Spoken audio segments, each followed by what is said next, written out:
Hey, well, what is up, everyone? Welcome back to The Collision. It is Daniel here, and I am very excited today to be joined by a special guest, and that is Mr. Amir Kovacs. He is the writer and the producer of the newly released animated kind of Bible adaptation Book of Joshua, The Walls of Jericho, just released this week through Amazon and Apple TV, Fandango, and various other places. Amir, thank you so much. This is an exciting week for you. I know the end of a long, I'm sure to be a long process. So this is a big week for you, but appreciate you just taking the time to stop by and chat about this film. Of course, thank you for having me. This is very exciting. And yes, a very busy week. And there's a lot of interesting stuff about this film that I kind of want to get into with you. Kind of some of behind the scenes process of like, how do people experience films, the final product, but I know for you, this is a journey that goes back some time, a lot of decisions to be made. So why don't we kind of start almost kind of at the beginning of the process? Because I know, I think maybe with the success of a show like The Chosen, it seems like Bible adaptations are becoming more popular these days. There seems to be more of them. And obviously, there's a lot of great stories in the Bible to adapt, although many of them have sort of focused on kind of the same characters and stories, kind of retelling those over and over. For you, what was it about sort of, the narrative of Joshua in the Bible that kind of made like that the story that you wanted to explore and adapt? It's a great question. Uh, Being born and raised in Israel, hearing that story over and over again, the book of Joshua became my favorite book. The faith testing a human with their belief system, the analogy of the walls, the actual walls of Jericho that were godly, that no human can take down, no sword can take down. It's only faith that will take them down. The attraction to that was something that I decided to write that screenplay way before the whole wave of faith-based films even came about. It was about 20 plus years ago that I wrote the story. And only 3 years ago, I gave the green light to go to production. But the warrior, who Joshua is, the fact that he questioned himself over and over again, not being worthy to lead the Israelites or to take even over Moses's role, all that psychology behind it, just definitely made me say that's the story I want to tell. Yeah, and it is. It's a Bible narrative that has all the stuff that you would want uh, from cinema. You got the character drama, you got the epic action, you got all that kind of stuff. Obviously, adapting I think any beloved source material, whether it's a famous novel or whatnot, is going to be tricky. But doing so with something as sacred as scripture, as sort of the biblical Right. stories, obviously takes that to a whole nother level. Kind of as a writer, as a producer, like, how do you go about striking that balance between being, faithful to the original biblical text, but also being creative and like making a work of entertainment? In my opinion, the most difficult part of writing a screenplay is writing a dialogue, because whether it's fiction based on, you always have to make sure in my case, I was the writer, and then Tony, my wonderful director, came on board and he became the co-writer. The problem is that all of a sudden the characters are going to sound the same. If I write 5 characters and he writes 5 characters, the 5 that I write will usually sound the same unless we're able to get into the head of the character and have the character tell us what they would say. In this case, we know the story of Joshua. Do we really know what was said exactly? No, we don't. So we had to sit back and figure out, how do we stay very, very loyal to the story, and what would Joshua or Moses or Rahab or Caleb would say in this instance? So we tried to make an educational guess.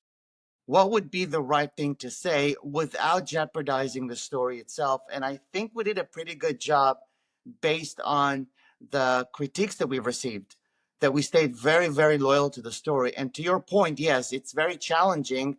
And it was probably the most important thing for us, is to stay very loyal to the story. Yeah, more kind of filling in between the lines rather than, Yeah. redoing the struggle. Was there anything that you like wanted to do, but because of being faithful to like the biblical text, you just were like, hey, maybe this isn't the story? Like, Did you have to rein yourself in, or was the biblical text already had enough that you didn't need to go beyond it? Oh, listen, the biblical text has more than enough. I mean, it is such a rich book. It has everything from horror to drama to romantic comedies. It has everything, right? Of course, as a guy in the industry, of course, I wanted to bring that one comic relief that I figured out, maybe that's not the time to do that because the it would change the objective. It's not just another movie. It's bringing the story to life in an animated way that's going to help people understand the story, enjoy the story, maybe even encourage them to go read the story themselves. Yeah, So and you the mentioned comic relief was not, unfortunately. not this time. And you mentioned like this is an animated film. I wanted to get into that a little bit with you because, as far as I can tell, you've been working in the entertainment industry for some time in various capacities and roles as an actor, a writer. But I believe, and correct me if I'm wrong, but this is your first time to sort of step your toes, dip your toes into the world of animation. I think this is your first animated project. Correct. Maybe unpack that a bit. Like what kind of led to that decision of, this should be an animated film. I wanted to make, so initially I wrote the screenplay as a live action. It was intended for live action film. Live action films are very, very expensive, but also animation films are very expensive. I decided that I'm gonna wait a little bit until it's the right time, and then I wanted to bring the movie in a way that it's going to touch the heart of kids in a PG-13 way, and also adults because adults also appreciate the story. I think the animation world is a world that has a much bigger audience than live action world, especially when it comes to biblical stories. The colors are beautiful, the animation is beautiful, people want to watch it over and over again. I think I can touch the hearts of many more people through that as opposed to through a live action R-rated film that I'm kind of skipping the most important generation, which are the kids. And this is for young adults, not necessarily anything under the age of 8, but my target audience was 8 and above, as late as old as possible. Yeah, and I definitely want to get into that aspect of it, some of the sort of the audience and some of the content for this. But before that, I think something I've seen, even with like the Disney, their struggles to sometimes translate their animated films into live action. That animation and live action are very different and unique, storytelling vehicles. They're not just interchangeable in the way Right. that sometimes people might think. Kind of throughout this process, if someone that's coming out of live action, that world, stepping into animation, like what did you learn just through that as far as either the advantages that animation offers you that live action doesn't, or perhaps the challenges of, hey, this works in live action, but for animated, we got to think differently. Like, was there any kind of lessons, if this is sort of your training ground to figure out animation? Like, what did you sort of learn through that process? Animation is absolutely no sound, zero. You have to create everything, everything. It's not like live action where you have to correct the sound or sometimes create the sound. Animation has absolutely no sound. With animation, you have to animate every single character multiple times, and you have to do the job of everybody. Meaning, you don't have a wardrobe design that's going to look at the actors and say, "Oh, you got to put a scarf on," and over here the scarf is going to look a little bit messy. With animation, you have to think about everything. That includes the background actors in animation that you got to make sure that they're moving and they're not moving at the same time or similarly every single scene. So, and when you change the angles, everything has to be created from scratch in animation. It's very simple. When Joshua goes to war, at the beginning of the war, he wears one thing. At the end of the war, I'm pretty sure it's a little bit torn, maybe a little bit dirty. So you got to remember all that stuff. And then, of course, you go to the post production and you got to create all the sounds of the wind, of this, of that, and you got to balance everything. So it's very tedious process. In live action, I think you have more flexibility, even though it's also very tedious. You will have a lot more flexibility because there is sound in live action. Actors can do things that normally in animation they cannot. In animation, if I don't tell the actors what to do and how to do, or the animator to how to illustrate them, they're not going to do them. Whereas in live action, they can say, maybe this will work better. Let's do this real quick. In animation, there's no such thing as real quick. We have to animate. We have to approve. Let's go to animation. Let's go to wardrobe. It's completely different. Yeah, I think that is one of the misconceptions about animation is that, that it's a quicker, streamlined process to, which is not the case. Often No, animation takes significantly longer, which is why some of the sequels and stuff come so much later than they would in live action. You kind of touched on this just a minute ago, uh, and I'm curious to get your thoughts on it. That there is, I think, there has been at least historically a stigma that like, animation is, for kids. That if it's animated, that's kids. If it's real life, that's grown-ups. And pretty simplistic framework. Although that seems to be changing in recent years, at least. right. To me, the tone of this film and kind of the approach kind of reminded me of. Which I don't know if you saw the film, but like the Lord of the Rings anime, War of the Rohirrim that came out. Yep. Obviously, I would assume that that film you were working on this film before you ever saw War of the Rohirrim. But were there any other like what were some of your inspirations for like, how to approach this film? Like, were there any other animated films or approaches that kind of informed what you wanted to do with your film? Well, I wanted the style of almost like Prince of Egypt, because this film actually picks up where Prince of Egypt leaves off. But you mentioned Lord of the Rings, which is pretty much a film that I've watched. I don't even know how many times now. I mean, whether it's Lord of the Rings, whether it's The Hobbit. I mean, every time I catch a flight, my wife will look at me and says, "Oh, you'll be very happy. They're playing Lord of the Rings again." That's what I'm watching. The style is Prince of Egypt. I wanted to keep it old school, vintage type style because I wanted people to really focus on the story and on the message while appreciating that vintage 2D animation, which was very important for us, for me, and for my director. As far as the tone of the film, the tone is very loyal to the Book of Joshua. This is not a comedy. This is more of a drama slash action film that the objective is to have people learn about the book of Joshua and say, oh, wow, so that's what really happened. Maybe now it's time to go and read that story. So I think they can put a face to the story. And if I can help with that, that's how we chose the tone. A serious Yeah, tone, yeah. and I'll say I love that this was a 2D animation. I've been banging that drum for some time. That what we've lost. I like the 3D style too, but there is this thing, this beautiful thing about the artistry that goes into like 2D animation. Um, Kind of like you just said, like the tone of Joshua. It's a violent like there's some stuff in the biblical book of Joshua that's pretty whatever you want to call it, mature, adult, Right, gritty, raw.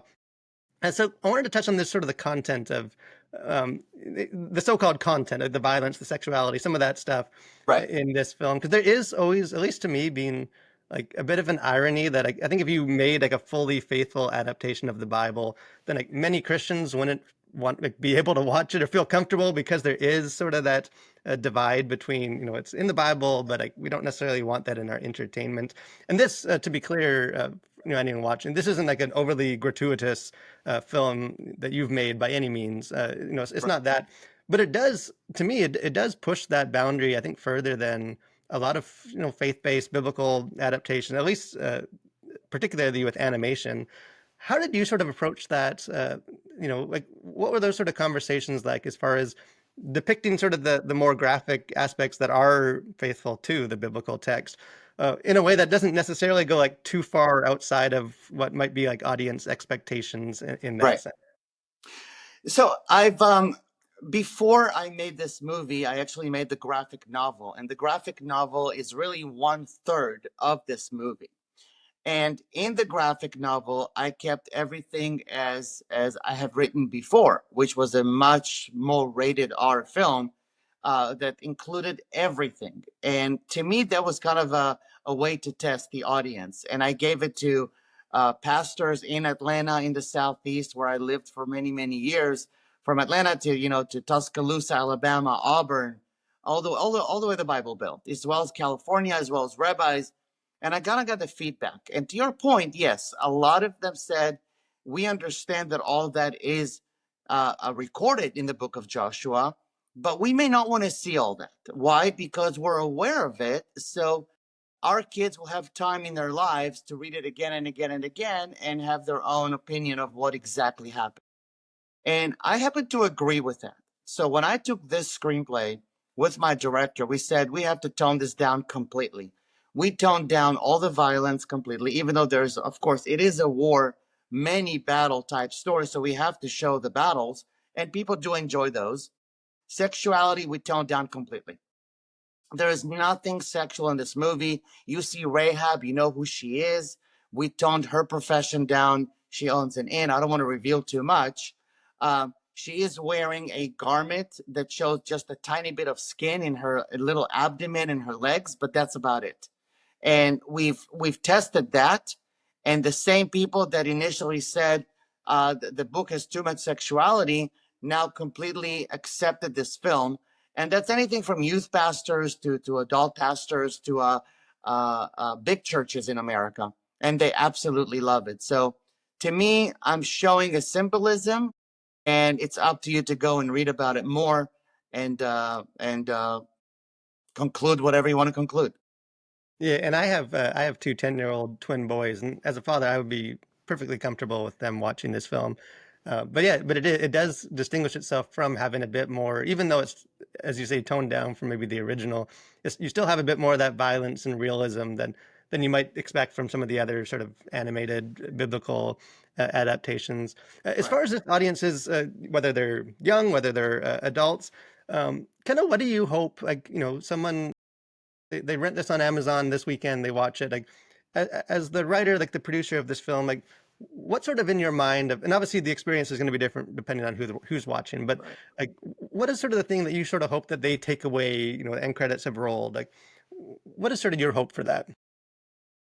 The same thing I took away many, many years ago that has been leading my life since, and I hope to be successful every day. I fail every day, and then one day I have a win, which is great. But the one thing that keeps me going is that there is no wall that we cannot climb over if we only believe.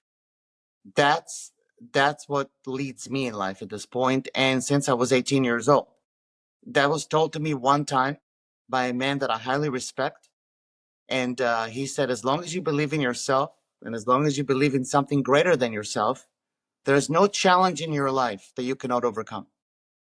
And I think that was what I was trying to get at through the book of Joshua. And people know the story, so I feel comfortable talking about that one specific scene, which is the fall of the walls of Jericho.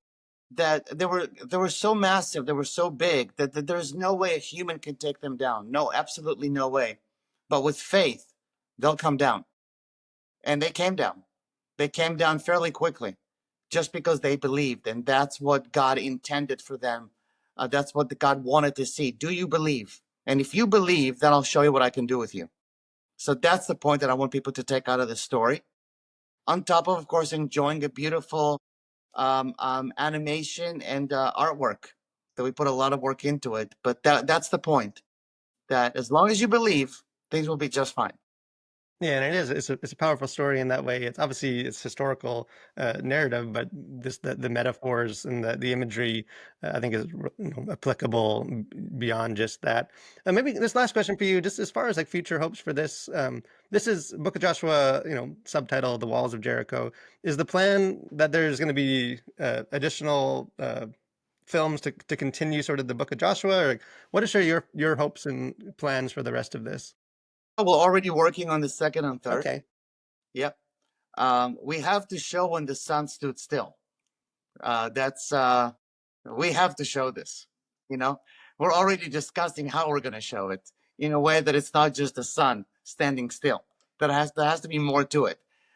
So yes, we're already in almost pre-production of the second one. So it's going to be a trilogy, and yeah, many more. That's what that we're working on. Yeah, well, there's definitely a trilogy's worth of great stories in the Book of Joshua to pull out. So look forward to seeing all that you do with the rest of this series. But thank you so much, Amir. Congratulations on the release of Thank this you. film, and really just appreciate hearing your heart for this project. Thank you very much. It's been a pleasure. Thank you.